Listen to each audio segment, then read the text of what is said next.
ಇವತ್ತು first decision ನಾವು ಇವತ್ತು ತೆಗೆದುಕೊಂಡಿರೋದು ಪಬ್ಲಿಕ್ ಗ್ರೀವೆನ್ಸಸ್ ಬಗ್ಗೆ. ಜನರು ಅನೇಕ ಸಮಸ್ಯೆ ಅಹವಾಲುಗಳು ಜಿಲ್ಲಾ ಮಂತ್ರಿಗಳು ಹೋದಾಗ, ಮುಖ್ಯಮಂತ್ರಿಗಳು ಭೇಟಿ ಮಾಡಿದಾಗ, ಕೆಲವು ಪ್ರತಿಭಟನೆಗಳು ಮಾಡಿದಾಗ ಎಲ್ಲ ಕೂಡ ಅವರ ಭಾವನೆ, ಅವರ ಸಮಸ್ಯೆಗಳ ಬಗ್ಗೆ ಸ್ಪಂದಿಸಬೇಕು. ಸಾಮಾನ್ಯ ಕಾನೂನು ಪ್ರಕಾರ ಇದ್ರೆ ಎಲ್ಲರಿಗೂ ಹಾಗೆ ಆಗೋಗ್ತದೆ. ಬಟ್ ಇಲ್ಲ, ಸಮಸ್ಯೆ ಇದ್ರೆ ಬರ್ತದೆ. ಸಮಸ್ಯೆ ಇರುವಾಗ ನಾವೇನಾದ್ರೂ ನ್ಯಾಯ ಕೊಡಕ್ ಸಾಧ್ಯನಾ?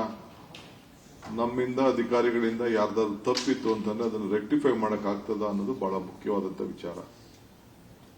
ಸೊ ಈ ಹಿನ್ನೆಲೆಯಲ್ಲಿ ನಾವು ಒಂದು ಸಪರೇಟ್ ಮಿನಿಸ್ಟ್ರಿ, ಪ್ರಜಾಸೇವೆ ಇಲಾಖೆ ಅಂತ ಹೇಳಿ ಹೊಸಗೆ ಮಿನಿಸ್ಟ್ರಿನೇ ಫಾರ್ಮೇಶನ್ ಮಾಡ್ತಾ ಇದ್ದೀವಿ. ಅದಕ್ಕೊಂದು ಸಪರೇಟ್ ಮಿನಿಸ್ಟ್ರಿ ಕೂಡ ಆ ಡಿಪಾರ್ಟ್ಮೆಂಟ್ ನ ಅಟ್ಯಾಚ್ಮೆಂಟ್ ಮಾಡ್ತಾ ಇದ್ದೀನಿ. ಸೊ ಆ ಮಿನಿಸ್ಟ್ರು ಕೂಡ ಕೆಲವು ಸಂದರ್ಭದಲ್ಲಿ ರಿವ್ಯೂ ಮಾಡ್ತಾ ಇರ್ತಾರೆ. ಅದಕ್ಕೊಂದು ಸೀನಿಯರ್ ಒಬ್ಬ IAS ಆಫೀಸರ್ಸ್ ಅಪಾಯಿಂಟ್ ಮಾಡಿರ್ತೀವಿ. ಸೊ ಬೇರೆ ಬೇರೆ ಅಧಿಕಾರಿಗಳಿರ್ತಾರೆ. ಆಗೆಲ್ಲ ಗ್ರೀವೆನ್ಸಸ್ನೆಲ್ಲ ತೆಗೆದುಕೊಂಡು ಅವರು ಪರಿಶೀಲನೆ ಮಾಡಿ ಅವ್ರಿಗೆ ಮಾಹಿತಿಯನ್ನು ಕೊಡುವಂಥದ್ದು. ಸುಮ್ಮನೆ ಪೋಸ್ಟ್ಪೋನ್ ಮಾಡೋ ಕೆಲಸ ಅಲ್ಲ, ಬಟ್ ಅವ್ರಿಗೆಲ್ಲ ಮಾಹಿತಿ ಕೊಟ್ಟು ಎಷ್ಟು ನ್ಯಾಯವನ್ನು ಒದಗಿಸ್ಕೊಡಕ್ಕೆ ಸಾಧ್ಯನೋ ಅದನ್ನ ಮಾಡಬೇಕು ಅಂತೇಳಿ ಪ್ರಜಾಸೇವೆ ಇಲಾಖೆ ಹೊಸದಾಗಿ ಕರ್ನಾಟಕ ಸರ್ಕಾರದಲ್ಲಿ ಪ್ರಾರಂಭ ಆಗ್ತದೆ. ಅದಕ್ಕೆ ಒಬ್ಬ ಪ್ರತ್ಯೇಕವಾದಂತಹ ಮಂತ್ರಿಗೆ ಆ ಜವಾಬ್ದಾರಿನ ವಹಿಸ್ತೇವೆ.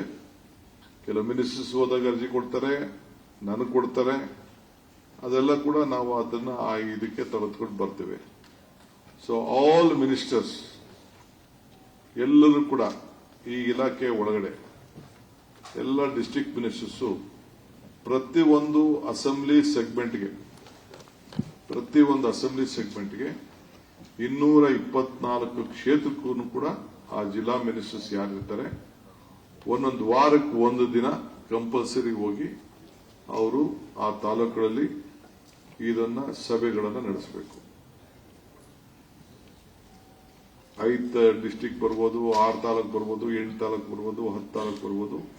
ವಾರಕ್ಕೆ ಒಂದಿನ ಕಂಪಲ್ಸರಿ ಆ ಸ್ಥಳೀಯ ಶಾಸಕರನ್ನ ಇಟ್ಕೊಂಡು ಆ ತಾಲೂಕು ಲೆವೆಲ್ ಅಲ್ಲಿ ಈ ಒಂದು ಪ್ರಜಾಸೇವೆ ಇಲಾಖೆ ವತಿಯಿಂದ ಜನಸಂಪರ್ಕ ಸಭೆಗಳನ್ನ, ಜನಸ್ಪಂದನ ಸಭೆಗಳನ್ನ ಕಂಪಲ್ಸರಿ ಮಾಡಬೇಕು.